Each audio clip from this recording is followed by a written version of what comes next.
Bonjour et bienvenue, voici notre tour d'horizon économique, géopolitique, énergétique, boursier, on pourrait même dire immobilier aujourd'hui, mercredi 14 février. Pour comprendre comment tourne la planète finance, c'est sur l'incorruptible et nulle part ailleurs. La thématique du jour, ça sera la remontée des taux, ça va encore nous plomber l'immobilier. Oui, ça, on peut s'y attendre. Alors, de quelle hausse de taux est-il question ?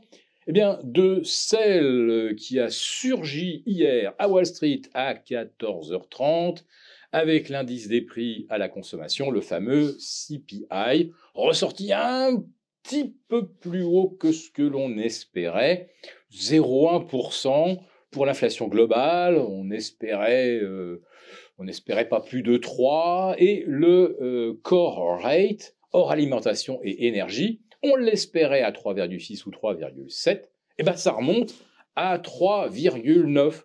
C'est presque 2 fois l'objectif de la Fed, qui est, comme vous le savez, de 2%. Alors qu'est-ce qu'ont fait les taux hier aux États-Unis ? Eh ben, ils ont littéralement explosé de plus 12 à plus 15 points quand même, 15 points sur le 2 ans, remonté au-delà des 4,60, 12 à 13 points de hausse sur le 10 ans et sur le 30 ans.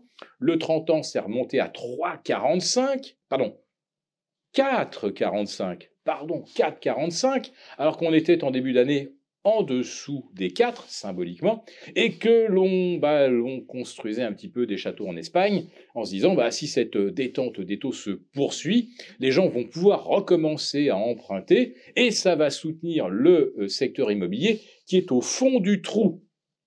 Alors, il est tellement au fond du trou en France que ça va commencer à poser des sérieux problèmes aux spécialistes de l'immobilier de bureau.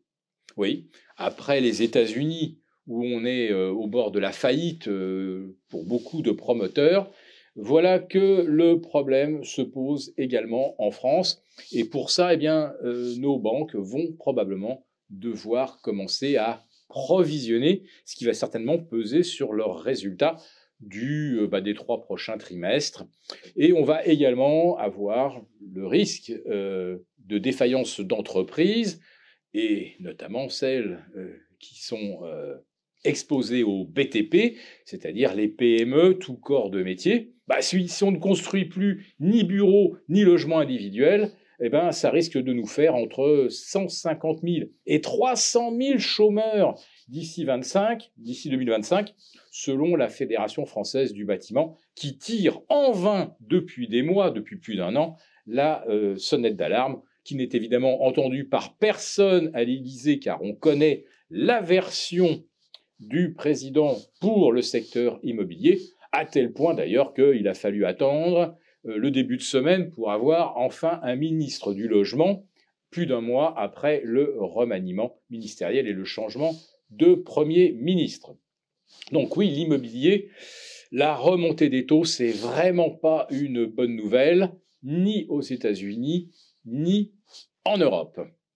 Alors oui, est-ce que on pouvait prévoir cette remontée des taux et cette mauvaise surprise sur l'immobilier ?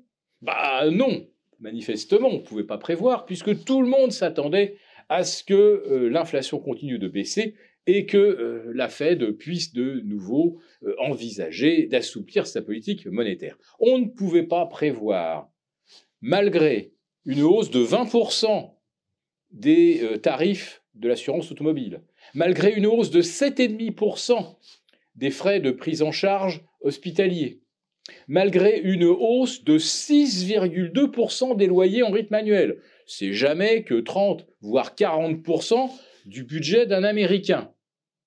Mais 6% de hausse, ça ne pouvait pas contrebalancer la baisse des carburants qui, elle, est de moins 25 sur un an.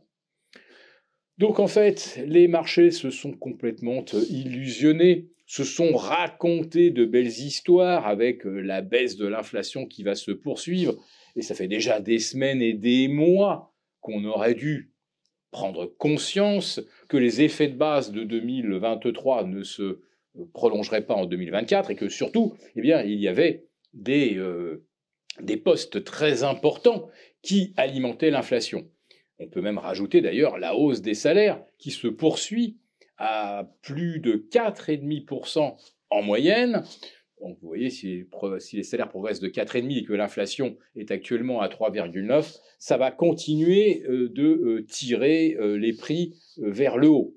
Oui, mais voilà, on n'a pas voulu le voir, pas voulu le savoir, et on a aligné 14 semaines de hausse sur 15, en prétendant d'abord que la Fed baisserait ses taux par 8 fois en 2024. Elle ne le fera peut-être qu'à 4 ou 3 fois.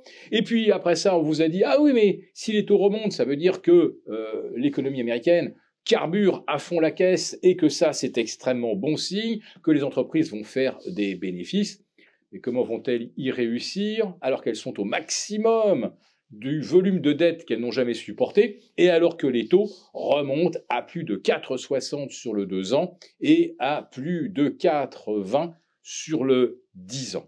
Voilà, donc des taux qui vont nous plomber l'immobilier et plomber globalement l'activité, la croissance. Les marchés pour l'instant ne l'ont jamais intégré, n'ont jamais voulu l'envisager. Le jour où ils le feront, on verra à ce moment-là une vraie correction. Comme le CAC 40 rebondit aujourd'hui, on voit que les opérateurs ne sont pas encore prêts à admettre l'hypothèse d'une consolidation. Pour vous remercier de votre fidélité, vous pouvez télécharger gratuitement, en cliquant le lien ci-dessous, mon rapport spécial qui vous permettra de comprendre et tirer parti de la crise immobilière dans laquelle nous rentrons. Une crise pas pour tout le monde. Merci et à bientôt. Merci beaucoup d'avoir regardé cette vidéo. N'hésitez pas à réagir dans les commentaires ou à liker et partager cette vidéo si le contenu vous a plu. Et pour ne rater aucune de nos prochaines émissions, vous pouvez vous abonner à notre chaîne et activer les notifications. Et pour plus de contenu, n'oubliez pas que le dernier rapport rédigé par nos experts est accessible en cliquant sur le lien de description. On se retrouve tout de suite dans les commentaires et je vous dis à très bientôt pour une prochaine vidéo.